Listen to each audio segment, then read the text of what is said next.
Are you a home buyer and afraid of making mistakes? Whether you're looking now, 6 months, a year, or in the future, I'm going to be going over the 5 most important mistakes to avoid and how you can be successful in your next home purchase. As always, the first one is going to be getting your pre-approval. The reason the pre-approval is so important is because the lender is going to let you know what they will maximum qualify you for a mortgage, the amount, as well as the monthly payment. You may think you can qualify for $3,000 or $4,000 a month, but based on your debt and your income, they're going to tell you exactly what you can maximum qualify for, so you don't run into any issues. Now, there's 4 different types of loans you can go for. There's conventional, FHA, VA, the IDA loan, IHDA. So they're going to be able to tell you also which loan is best for you, based on your credit score, what your goals are, how much you're putting down. If you're putting down 3.5%, 5%, 20%, each one varies. Conventional loans have PMI, whereas FHA loans have MIP. A VA loan has neither one of those, which brings me to my next mistake, not setting your monthly budget. Well, you see I'm approved here for $400,000 at $3,000 a month. I may not be comfortable that high. You may not be comfortable that high. Say your budget is $2,500, $2,000, whatever your budget is, remember what it includes.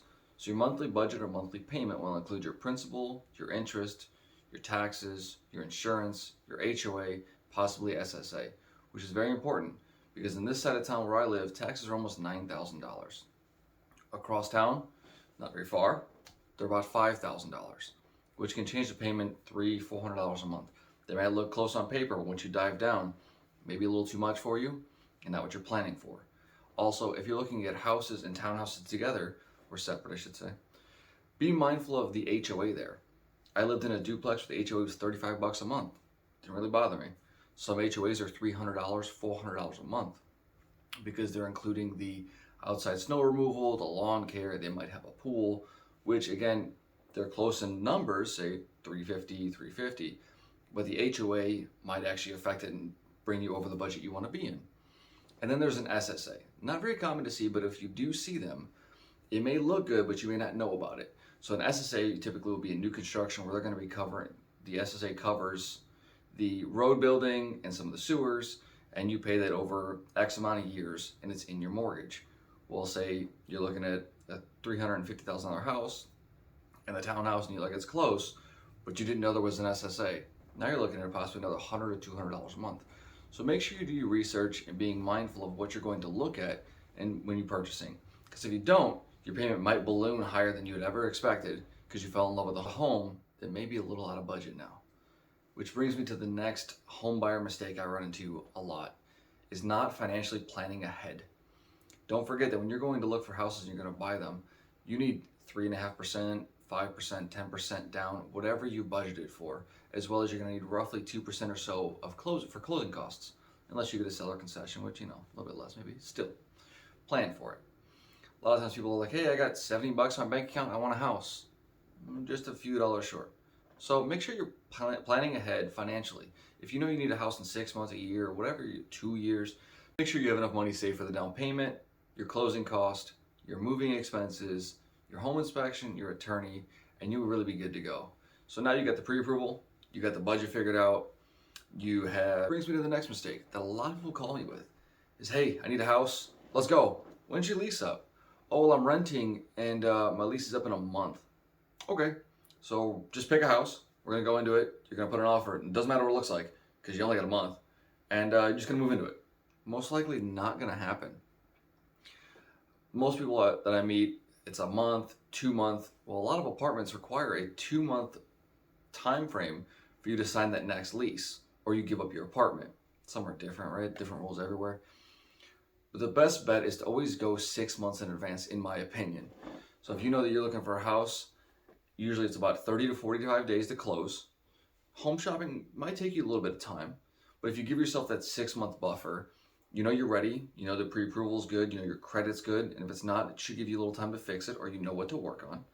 You get that home shopping time, and then you have the contract time. So if you give yourself enough buffer, and your credit's good, and everything's ready to go, and it takes you 2 months to find a house, you can push closing 30, 45 days, and you're just about the end of your lease. Well, when you get a little bit tighter, you're on the run to find something, but you're not finding what you love. So give yourself as much buffer room as possible that you feel comfortable with, that you're going to find a home that you're going to love, because this is a huge purchase. You're talking, 100, 200, 300, $1 million. Find a home you love, you're going to move into that you really enjoy, not that you just had to move into because your lease was up and you ran out of time. Which then comes to the next mistake, is not having a list of must-haves. A lot of people will call and say, hey, I'm looking for a 4-bed, 2-bath house. Great. So it's about 80% of the homes here. Let's just look at them all. No, you're gonna have a list of must-haves. We all have a list of must-haves. Right now you're looking at my house, I'm on a 2nd story. I must live in a 2-story home for now. I enjoy them. I like having a basement. That's my must-have. It's a 4-bed, 2.5-bath house. Does it tell you anything? Absolutely not. But if I were to tell you I need a 4-bed, 2.5-bath house with a main bedroom, a main bathroom, I need a loft space, I'm going to be able to tell you more of what you need. So what are your must-have? Do you need hardwood floors? Do you want vinyl plank flooring? Do you like carpeted bedrooms? Do you not like carpeted bedrooms? Do you need a full basement? Do you not care about the basement? Do you want to live in a house that has 1 story? Do you like ranches? In the city, there's bungalows. So your list of must-haves are very important. Otherwise, you're just kind of mindlessly looking at homes. And that's great and all, except for if you're really looking for a home, you're going to get tired of looking at random homes all over the place.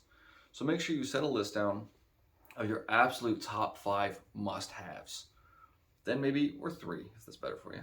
And then set your middle, really want them, but not a must-have, and I can bargain. And then put at the bottom, I could care less. So for me, it was, my must-haves were 2-story, 4 bedrooms. There's only 3 of us here. I don't know why I have 4 bedrooms, but you're in the office, so I guess that's why. Full basement was on my list of must-haves. But the wife liked the house, and it's got a partial basement. So my list of must-haves kind of teetered down to that's okay. As long as you're avoiding those 5 mistakes by getting a pre-approval, setting a good monthly budget, financially planning, setting your timeline, and having those must-haves, I think you'll have a good home shopping experience. Happy house hunting. In the comments below, let me know if this has helped you at all, and I'll see you in the next one.